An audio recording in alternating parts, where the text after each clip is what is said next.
Hey, it's Cameron from Coaster Web, and today we're doing a video on Thorpe Park. Yes, this is our Thorpe Park review. Thorpe Park is located in Surrey in Surrey, UK. It is known to be one of the best theme parks in the UK due to its wide range of thrill rides and coasters. As of 2019, Thorpe Park is zoned into 8 different islands territories. These include Porton Base Camp, Amity, The Jungle, Angry Birds Land, Old Town, Lost City, Swarm Island, and The Dockyard. No doubt, Thorpe Park has some really great rides. We're talking about Stealth, an intimate accelerator coaster that is also the fastest coaster in the UK. We're talking the Swarm, which is, in my opinion, the best ride in the park. It's an incredible B&M winged coaster. It's the second in the world and the UK's first and only still to this day. And they also have Soar, Nemesis Inferno. These are some really, really good coasters. Colossus perhaps is more questionable. It's the intermittent inversion coaster that can be quite rough, although not nearly as rough as some people make it out to be, in my opinion. Also, they have The Walking Dead The Ride, which was the same Vekoma Enigma coaster as X before it, but that was themed to a nightclub. The Walking Dead obviously themed to the Walking Dead TV programme, big American IP, and also they have Flying Fish, which is quite a nice junior powered coaster. In addition to the coasters, Thorpe Park has a plentiful selection of water rides. This includes Tidal Wave, a massive super splash ride, where you get incredibly soaked and it's a lot of fun, very thrilling. It also includes a rapids ride, which you don't get very wet in, called Rumba Rapids, which is not a great rapids ride, so I wouldn't recommend that you wait too long for this. In addition, there is Storm Surge, which you also do not get too wet in, and it gets way too long queues for what it is. There's also Depth Charge and Wet Wet Wet, as well as Amity Beach if you just want to relax on the beach next to a pool. One area where Thorpe Park really should think about improving is their dark rides. Obviously, their only real dark ride is Darren Brown's Ghost Train, which is a pretty neat dark ride experience using virtual reality as the main exhibit during the ride. It's a very long ride. I think it takes about 20 minutes in total. Obviously, queuing about 400 hours for it adds to that time as well. I know that the Rise of the Demon fixed up a little bit, that revamp in 2017. Obviously, the ride opened in 2016. I think it was a ride with the most investment Thorpe Park have ever put into a ride. It's a shame that they put it into this ride rather than something awesome like a B&M or an RMC coaster, which would have been great for all of us. But no, they put it into this dark ride, which in my opinion, to be honest, is quite mediocre, and it is getting worse over the years.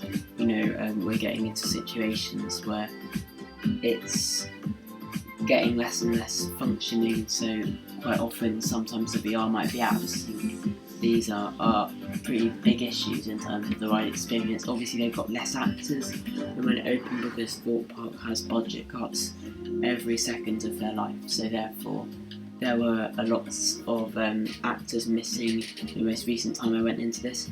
Also, the element of surprise is key to this, so I think I've only been on this a couple of times in the many times I've been to Thorpe Park over the last couple of years, because I believe that there's no point. You know what happens the first time, and then there's no point in going on it again. So it is a shame they invested it into it, but overall it's actually a very well-themed dark ride, and it is an enjoyable experience the first time one does it. Thorpe Park is just one of those parks that has a lot of thrilling flat rides.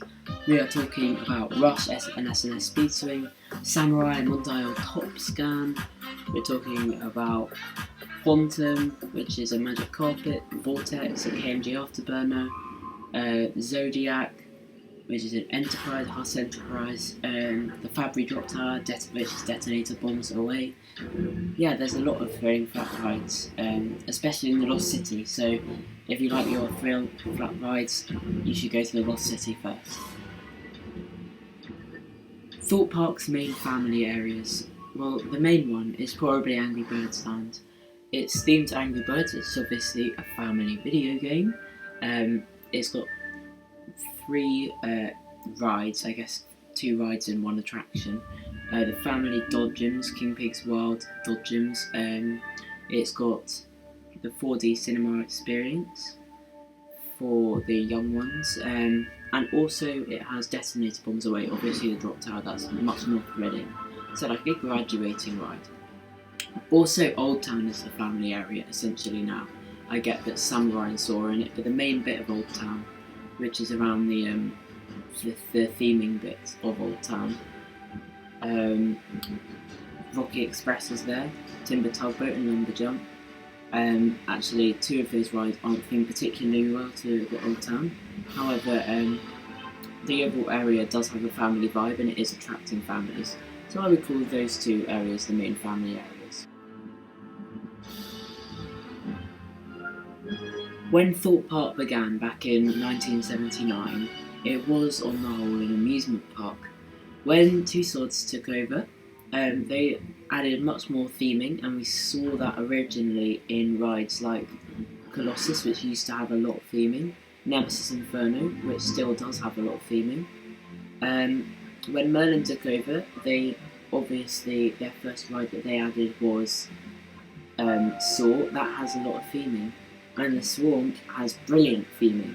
However, in the last 5 or 6 years, in my opinion, the theming has gone down, and this is mainly because of the IPs that they've brought in, the international companies that they've brought in to sponsor their stuff. We could be talking about the events like Love Island Lakes, which was a complete failure, and we could be talking about the rides like The Walking Dead the ride, which I'm not a massive fan of. I much preferred X.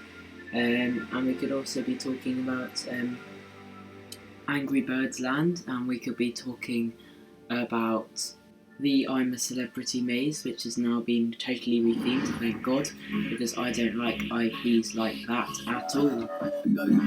Thorpe Park is not one of those parks that pulls out all the stops to impress their guests.